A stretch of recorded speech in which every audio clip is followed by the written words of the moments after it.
Muy bien, mis estimados estudiantes, nosotros hasta ahora hemos podido revisar los sistemas de responsabilidad subjetiva y objetiva, los hemos podido distinguir de la responsabilidad penal, que tiene ciertas peculiaridades. Sin embargo, el día de hoy en día, en el derecho y en las investigaciones que se van realizando, bueno, van teniendo trascendencia ciertas formas jurídicas que se van desarrollando sobre la responsabilidad civil. Es que se ha instaurado la teoría de la responsabilidad en esta malla curricular nueva, es debido a que termina siendo sumamente trascendente hoy en día. Y como les digo, las investigaciones actuales se van realizando en esta asignatura o en esta rama del derecho tan importante y van teniendo cierta trascendencia. Vamos a ver por qué, ¿no? Tal cual les he manifestado a ustedes, nuestra Constitución Política del Estado establece que las personas tienen derecho, las víctimas tienen derecho a la reparación del daño de manera oportuna. Entonces, se encuentra como una garantía establecida por la Constitución. Es decir, que las personas que vean dañados, o sea, se vean dañadas por un hecho dañoso, puedan ver reparado ese daño, ¿no?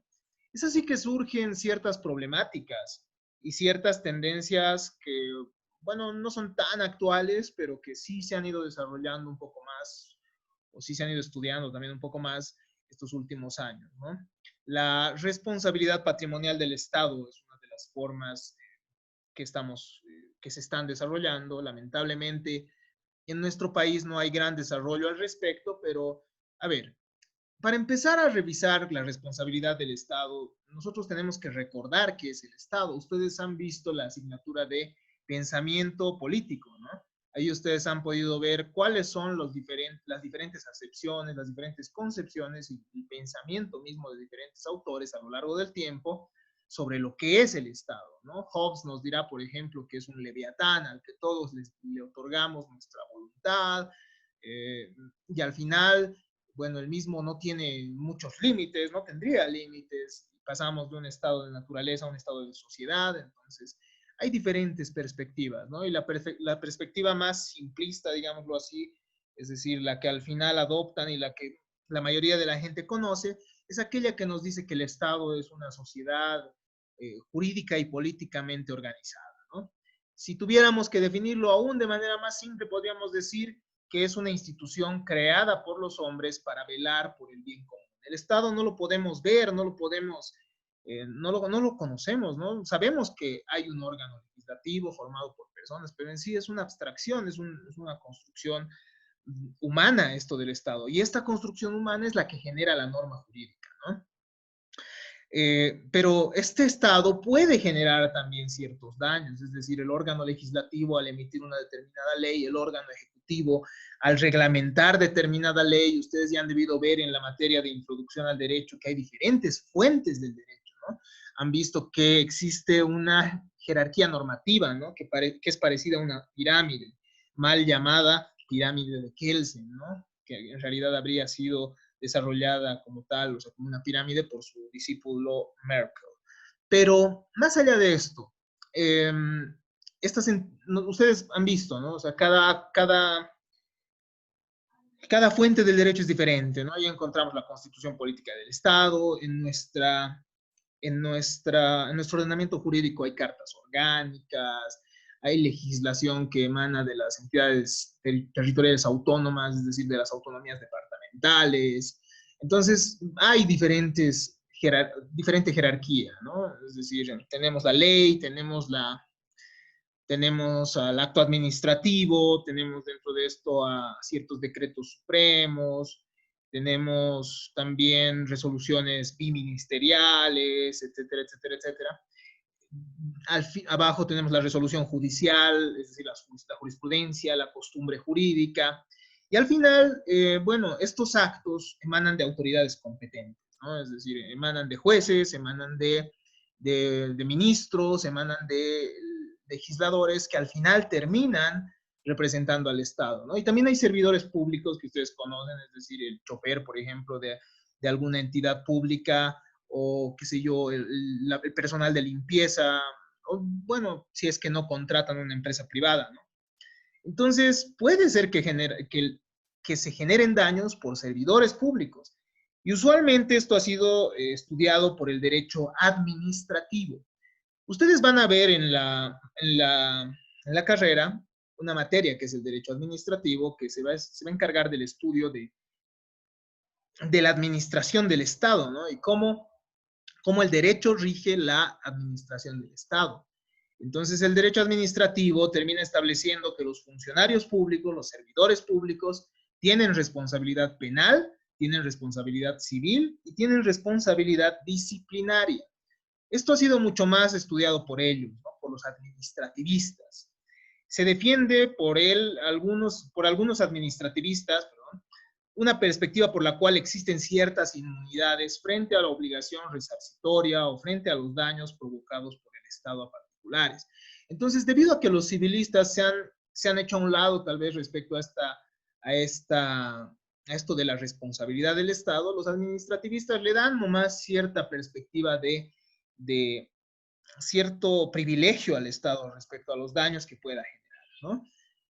Sin embargo, las últimas tendencias y la jurisprudencia de a poco ha ido dejando de lado esa distinción, ¿no?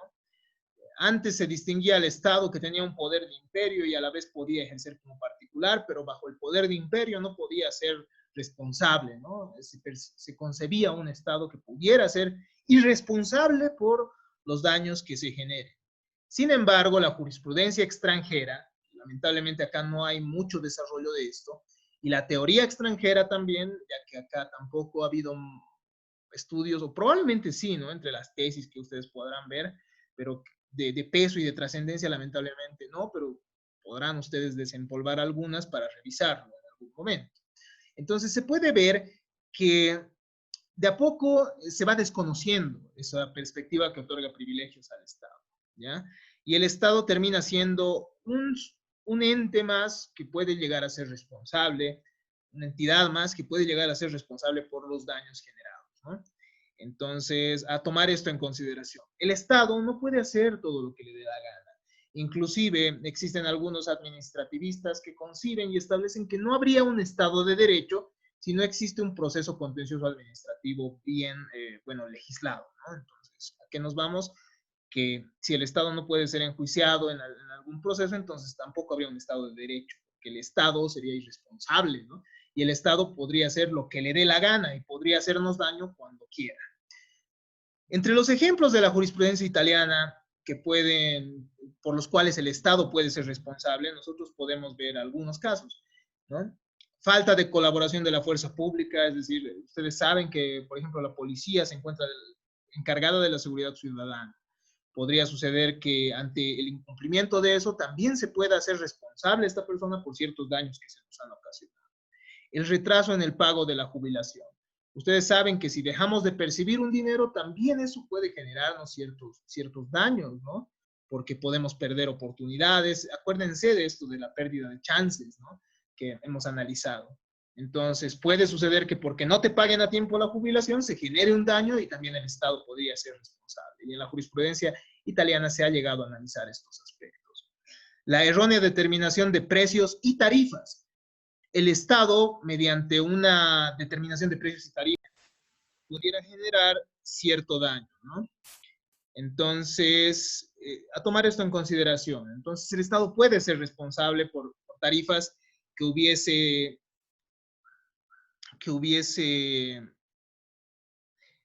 el Estado puede ser responsable, como les decía, por tarifas que hubiesen sido mal fijadas, ¿no? Por tarifas que hubiesen sido mal fijadas, porque puede establecerlas en medida mucho menor a la que en realidad es, o mucho mayor, entonces generando un daño a algún usuario o a alguien que preste el servicio, ¿no? ¿Qué pasa si, por ejemplo, alguno es profesional o alguno, bueno, tiene que recibir sus títulos para habilitarse al ejercicio de la profesión, y debido al retraso del Estado para otorgarle estos, pierde ciertas oportunidades o existe daño emergente y lucro cesante? También podría hacerse responsable el Estado por esto. Omisión de vigilancia en las construcciones. Puede suceder además que, bueno, ustedes saben que el Estado tiene que controlar las construcciones clandestinas, por ejemplo, acá el municipio.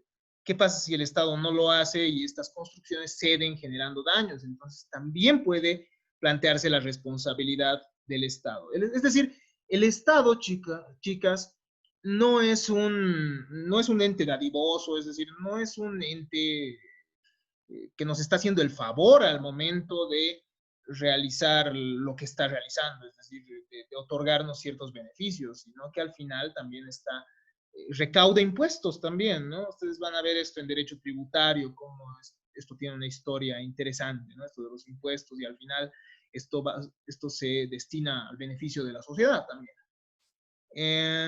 En fin, tenemos las autorizaciones inadecuadas. ¿Qué pasa si el Estado, por ejemplo, otorga a alguien una autorización y bueno, este alguien genera un daño? Por ejemplo, ¿no? A alguien que no tiene buena audición le otorga una licencia de conducir. Ejemplo, ¿no? Imaginemos. ¿Qué pasa si el Estado le otorga a esta persona y esta persona no tiene además medios para resarcir el daño? Pero el Estado es el que le ha otorgado, entonces el Estado también puede ser responsable, podría llegar a ser responsable por estos aspectos. ¿Qué pasa si el Estado transporta de manera negligente encomiendas mediante su servicio de correos? Omisión de la vigilancia de cárceles. ¿Qué pasa si porque alguien se ha escapado de la cárcel se han generado también ciertos daños por esta persona? Podría suceder que el Estado también es responsable. Actos legislativos contrarios a la Constitución. ¿Qué pasa? Muchas veces el legislador puede emitir ciertas resoluciones que sean contrarias a la Constitución, generando daño a las personas. Y esto obviamente genera responsabilidad del Estado respecto a estas víctimas, ¿no? Existen además ciertas tendencias, bueno, la tendencia actual respecto a estos daños del Estado permite afirmar que no existe una diferencia esencial entre la responsabilidad de personas públicas y privadas.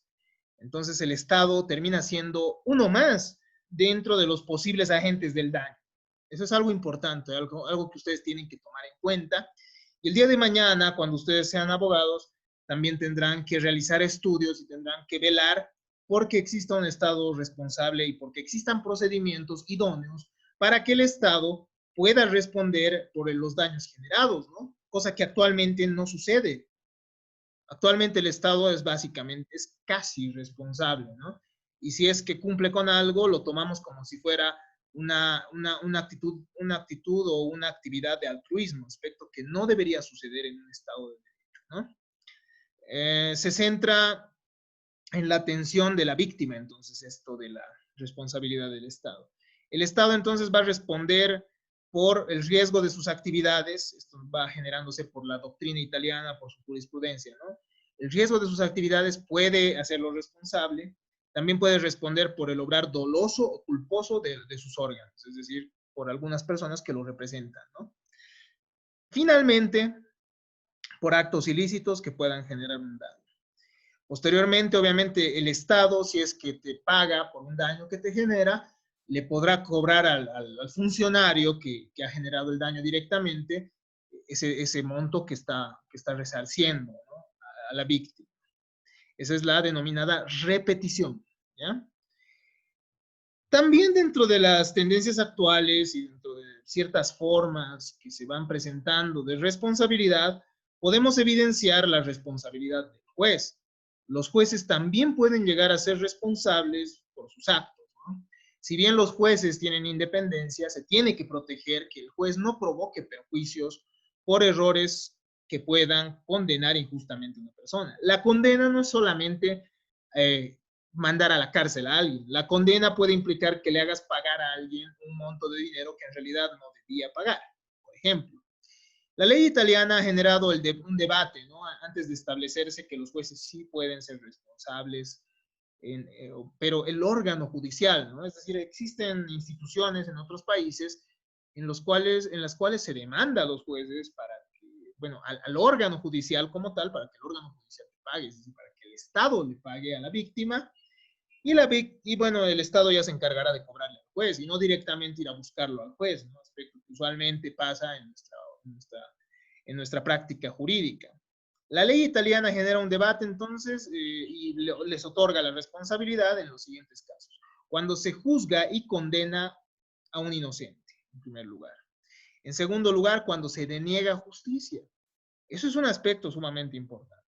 Hoy en día, los jueces, por ejemplo, algunos jueces civiles observan y observan y observan demandas con la finalidad de, bueno, retrasar un poco más, ¿no? Pero esto termina siendo a la larga una denegación de justicia y eso podría generar responsabilidad del órgano judicial. Pero todavía, como les dije, estamos ante un Estado irresponsable, ¿no? No seguir un procedimiento que constituya la garantía de un debido proceso. Es decir, si el juez ha obviado y ha omitido precautelar las garantías que tienen, ustedes han estudiado en derechos humanos, ciertas garantías que tiene, por ejemplo, cualquier imputado, cualquier persona que va a ser sometida a un proceso. Entonces, si se omiten esto si se omite esto por un juez, si se omiten estos aspectos, si se omite también el procedimiento establecido por la ley, obviamente no en todos los casos, porque muchas veces la ley permite, digámoslo así, omitir ciertos actos o convalidar algunos, pero puede suceder también, ¿no?, que sea responsable el órgano judicial. Entre los debates se encuentra, por ejemplo, si debe o no probarse el dolo del juzgador. Sin embargo, esto podría llegar a resultar imposible. Entonces, al final se ha establecido que no es necesario probar el dolo o la culpa del juzgador, porque al final probar que esta persona no ha obrado con la diligencia necesaria también termina siendo muy complejo, ¿no?, para una víctima en caso de verse dañada. Se han visto diferentes corrientes teóricas o filosóficas también que se van a referir al error judicial, ¿no? Ustedes están llevando la materia de argumentación jurídica. ¿Qué pasa si el juez tiene errores groseros en la argumentación de sus fallos? Y esto ha llevado al juzgamiento de un inocente, etcétera, etcétera. Entonces, en esos casos se puede presentar la responsabilidad del órgano judicial, ¿no? Y al final te responde el Estado, o debería responder el Estado, y el juez pagarle al Estado. El Estado verá cómo le cobra al juez este hecho, ¿no?, mediante las repeticiones, este pago que ha realizado, esta reparación, esta indemnización, ¿no? Otro de los temas que se toca en la actualidad es el tema de la responsabilidad de los medios de comunicación. Ustedes saben que los medios tienen una influencia decisiva en la sociedad.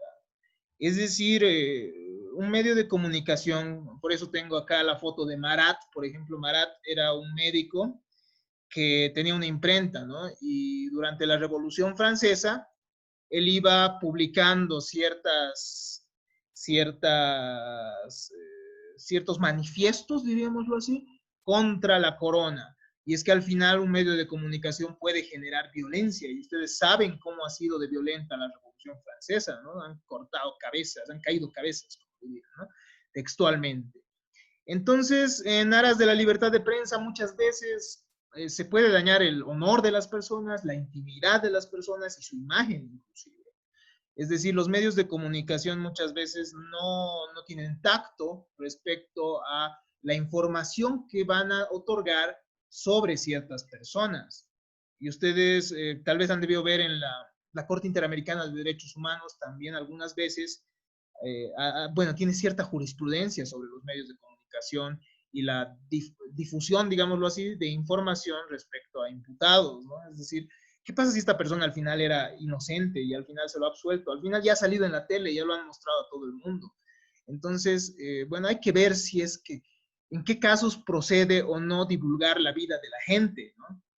Entonces, hay un choque en la jurisprudencia extranjera en general, eh, entre la libertad de expresión, que es un derecho, y también la privacidad, el honor y la imagen de las personas. Esto ustedes lo van a ver en derechos de la personalidad y también en derecho constitucional, estos derechos establecidos en nuestra Constitución también.